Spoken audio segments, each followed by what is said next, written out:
It was reported just a few days ago, Sebastian Fundora, Terence Bud Crawford has been ordered.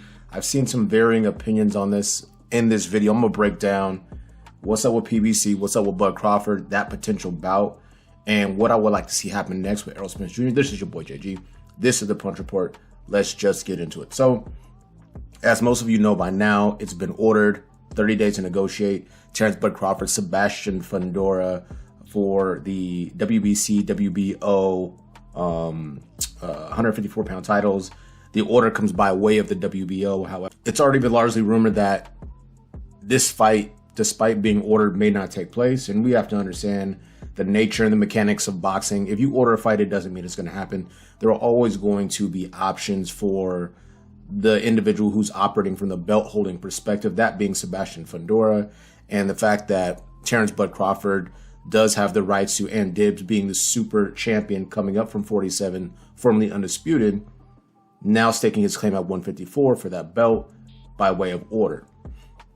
Looking at that fight on its face, I think it's an interesting fight. I think that Bud Crawford looked human against Israel Madrimov. Great performance. I think he showed some different wrinkles and some stuff we haven't had an opportunity to see, but indeed he looked human. Sebastian Fundora coming off of a victory earlier this year, against Tim Tszyu, where Tszyu sustained a back cut, a lot of back and forth action, a lot of blood that got spilled. Obviously, you take a look at the photo on the screen there, but Bud at 54, I still think is a work in progress. The experience of fighting a Madrimov, definitely benefits him, but who is Bud Crawford as a champion at 154 pounds? That's just tackling it from a super lazy kind of observation standpoint for Bud Crawford versus Sebastian Fundora. Now, the next thing I want to drop into is the PBC and the potential of this belt being dropped. Sebastian Fundora is a PBC fighter. Bud Crawford once worked with them, or 1.5 times. He had the negotiations that he backed out of. Him and Errol Spence kind of worked a back channel to ensure that the undisputed bout at 147 that took place last year happened. Kudos to them. Bud Crawford came out on top in that particular fight, but walked away from any kind of potential rematch, 47 or 54 that is, and it's rumored to have soured some of the relationships there with PBC, and quite honestly, it was probably going the direction of not being great when he backed out of negotiations the first time to fight David Avanesian. People tend to feel as though, because of the business decisions that Bud has made, that he's limited himself from a PBC perspective. Now, let's discuss why that matters. Sebastian Fundora and Errol Spence Jr. are rumored to fight. And stay tuned to the end of this video because I want to cover Errol Spence and this potential bout. So, Sebastian Fundora, Errol Spence, they're rumored to fight. Now that the WBO has ordered Bud Crawford to negotiate with Sebastian Fundora, it kind of puts a hurdle in the way of that bout potentially. It's quite easy to clear. You just dump the belt if you're Fundora and say to yourself, I like the Errol Spence fight better. He's coming off a loss. He's been out of the ring for a while, so I'm giving myself better chances versus Bud Crawford, who's been more active, just fought at 54, presents unique challenges, but less money. So dump the belt. I'll still be a champion at WBC, fight Errol Spence Jr. in Dallas, make probably $10 more million, and it's in-house with the PBC. Super easy, super simple. If you go back to the Bud Crawford side, if I'm arguing for that fight, 2 times undisputed, I'm going to make less money, even though I'm the current reigning champion, 2-belt champion. Bud Crawford's coming up the ladder with the last 3 to 4 fights, I believe, or 3 fights. He's managed to rake in a lot of cash. That being said, I'm going to drop another video that highlights the fact that Bud's business decisions might not actually be that bad.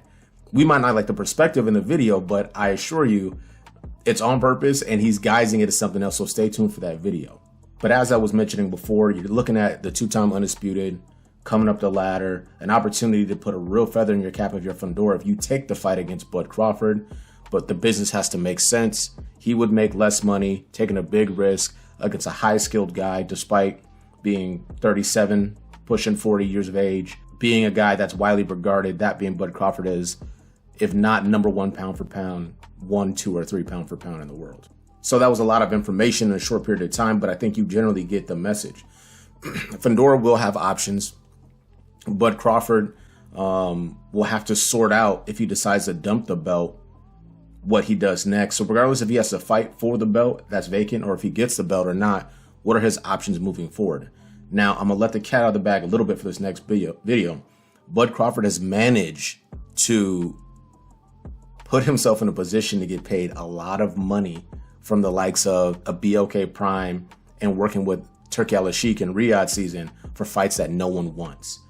There's a very distinct reason why he's chasing that Canelo fight, and I'll be covered in that next video, but Bud's motivations may not be what they seem as he presents them.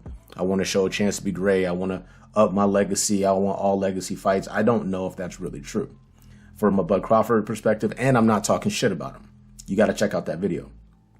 But as I move toward the close of this video, recap, WBO orders fight, Sebastian Fundora, Bud Crawford. There's options there for Fundora. We know that the Errol Spence thing has quietly been negotiating in the background for a potential matchup between those two, comeback fight for Errol. Fundora will likely make more money with less risk, and it's easy to make PBC in-house fights. If you look at Bud Crawford, fights Israel Madrimov, close bout but good bout, and seemingly has very few options if Fundora chooses to move on from the bout by dumping the WBO belt. Tim Tszyu is scheduled for a WBA title opportunity. So the guys at the top of the 154-pound ladder are largely unavailable if these fights don't materialize. Now, as I promised, I wanted to take the time at the end of this video to kind of discuss Errol Spence Jr., what this fight may mean for him if he gets this fight in his career. Shout out to Errol Spence Jr., hell of a fighter. I think he had a tremendous welterweight run, one of the best runs of all time, where he was just brutalizing and destroying people, truly a meteoric rise, and a lot of people didn't see it come until it was too late. Has a car accident, comes back, Danny Garcia bout, fights Yordenis Ugas, eye surgeries, fights Terence Bud Crawford, gets absolutely cooked, doesn't look to be himself, and now we haven't seen him in quite some time. He's always maintained that he was Mr. No Tune-Ups. I'm coming in right off rip. I'm fighting the best guys available. If it's for a belt or it's going to put butts in the seats, I'm fighting the best right now, always. Coming off layoffs, coming off car accidents, coming off a loss now. I want to fight the best guys available for the amount of money, that's right, and for the opportunity to become a world champion once again. That presents itself in the form of Sebastian Fundora, and I've already covered most of that. I have a concern for Errol Spence Jr. Right now, he's devoid of a trainer. Fallout with Derrick James.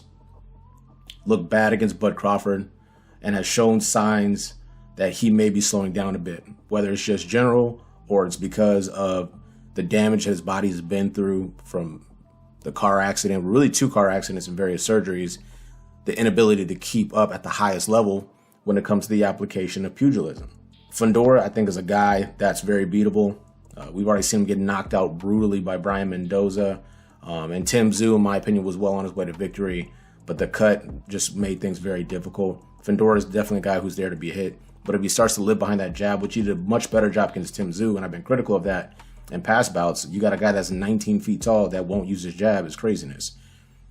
It could present unique problems for a guy like Errol Spence, who we don't know what his training regimen looks like. We don't know who his trainer is. We don't know what his speed, his timing will be, his durability after taking such a beating. I think at some point in time, you have to set pride aside and you have to take a tune-up fight. You got to take a guy that you can slaughter real quick, get your confidence back, get your timing back, get your wits about you within the square circle. Get all those things back before you put yourself in a position to fight hungry, young, #1 contenders or current world champions in a new weight division at 154 pounds. I think it's more suited for him, but you still have to test yourself. You've been at 47 forever.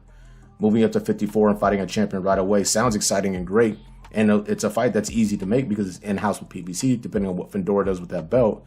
But is this the best course of action for your career moving forward? If you get a dumbass bag and you leave after this fight, then I guess it's all good. But if you have any intention of having longevity within your career moving forward, I think I would encourage you got to do some sort of tune-up, some sort of light work, just to get your bearings back about you and create within yourself the idea and the knowledge of, yeah, I can do this. I can put guys out. I can work the body. I can throw punches and bunches and have high output and volume, and dudes can't deal with me, 47 or 54. Let me know what you guys are thinking. This is your boy JG. This is the Punch Report. We out.